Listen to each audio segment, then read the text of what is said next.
quando você vê aquelas criancinhas que acabaram de nascer, eu já fui visitar partos em hospital, mulheres que tiveram filhos prematuros. E um deles vem aqui, nas quintas-feiras, fica na casinha com as tias. Esse menininho, quando eu fui visitá-lo, ele cabia na palma da mão, o corpo dele, de tão prematuro que ele nasceu. Esse ser é um ser inteligente. Tanto que agora é aluno aqui das tias da casinha. Agora é esperto, ativo. Mas ele não podia ser criado na casa da mãe dele.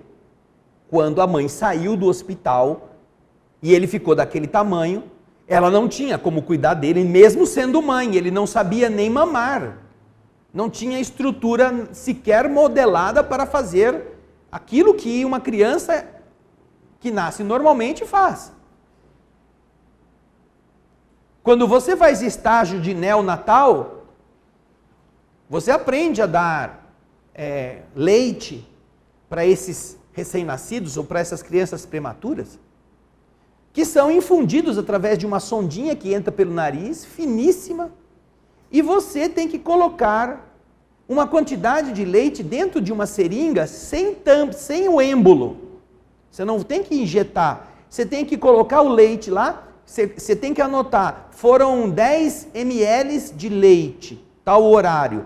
E você tem que deixar que a gravidade faça entrar no estômago da criança.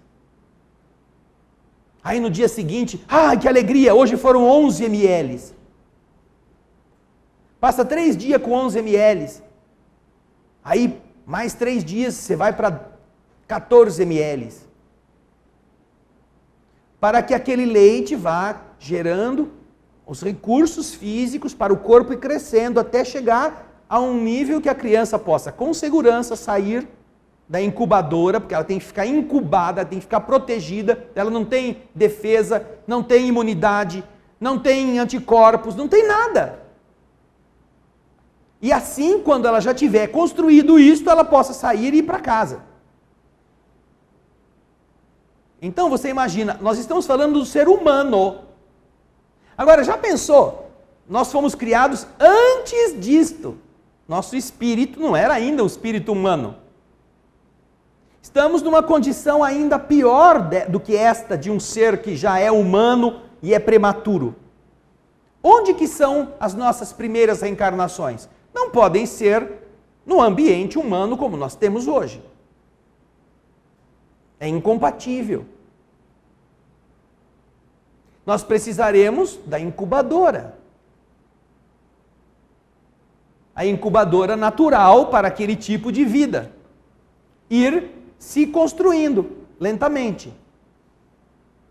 E de etapa em etapa ir ganhando todo um conjunto de construções, tanto físicas quanto de inteligência ou de princípios.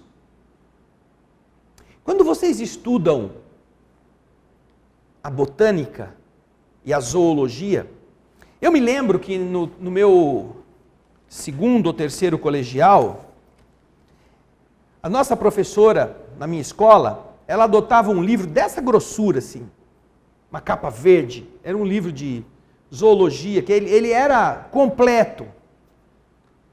E ele ia mostrando a evolução de todas estas espécies, desde o reino unicelular.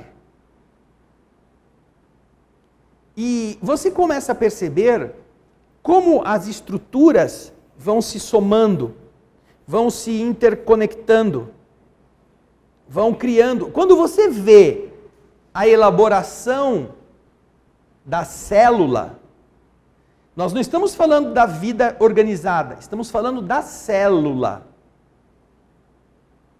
Vocês começam a notar que existiam, a Ana Paula botou um monte de livro aqui, eu nem sei se é esse.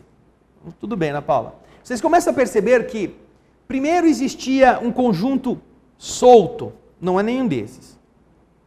um conjunto solto de estruturas que nadavam no oceano. Os aminoácidos, os corpos não estavam organizados. E eles começaram a se conjugar, começaram a se unir, até que eles criaram uma primeira unidade, que foi a construção de uma película que englobava aquele materialzinho como se fosse uma parede circundante. Mas isto ainda não tinha funcionalidade, ainda não era governável. Aí criou-se, eles foram se adequando, criaram-se mecanismos de se gerar a alimentação e a excreção. Mas existia no oceano primitivo outros corpúsculos que também tinham características próprias. Existia um que era fortão, que era capaz de ter força, de ter energia, que se conjuga depois com essa estrutura para poder ficar protegido naquela muralha celular e fornecer para todos os habitantes a energia que ele produzia. Então nós temos uma das primeiras unificações em que a célula vai ter aquilo que se chama célula, né? Vai ter uma defesa, vai ter um sistema de troca, de abastecimento e vai ter uma usina de energia, que se chama mitocôndria. Elas não estavam dentro da célula.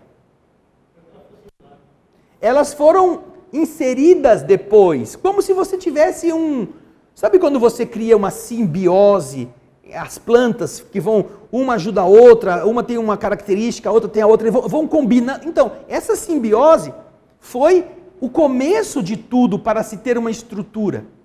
Nós não estamos falando nem da vida organizada. Depois vem o núcleo. Aí eles resolvem criar uma administração daquela bagunça toda. Aí então tem o núcleo. Começa a haver processos de separação do núcleo para fazer a divisão das células. Mas aí precisa ter mitocôndria para as duas filhas. Como é que vai organizar isto?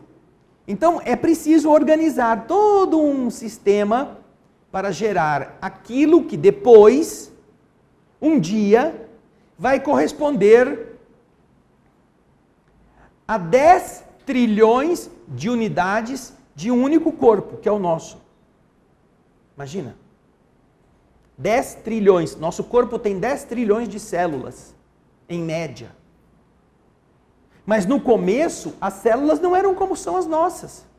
Então há um período, depois que está tudo organizado, em que você começa a ver que a célula come corpúsculos que têm uma característica específica, que é de produzir oxigênio.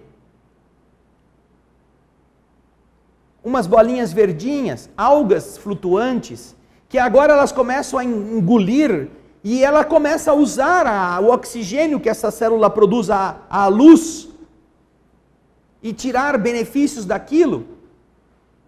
Começam a surgir as primeiras algas verdes, que funcionam como produtoras de oxigênio na estrutura do oceano. Quando o oxigênio começa a ser produzido e essas células se multiplicam, a troca dos gases começa a criar ambiente adequado para que o oxigênio se torne abundante em número, em grau capaz de abastecer a vida que dependa dele, porque até então a atmosfera era venenosa. Era venenosa. Era preciso fazer isso. A grande fonte de oxigênio do mundo até hoje não é a floresta amazônica. São as algas nos oceanos que convertem em oxigênio o gás que elas absorvem para produzir o oxigênio. Elas fazem essas trocas. Agora, tudo isso foi construído por inteligências que vão, com paciência, organizando as formas. E estas formas são esses estágios embrionários aonde o ser humano, a inteligência não inteligente, começa a estagiar.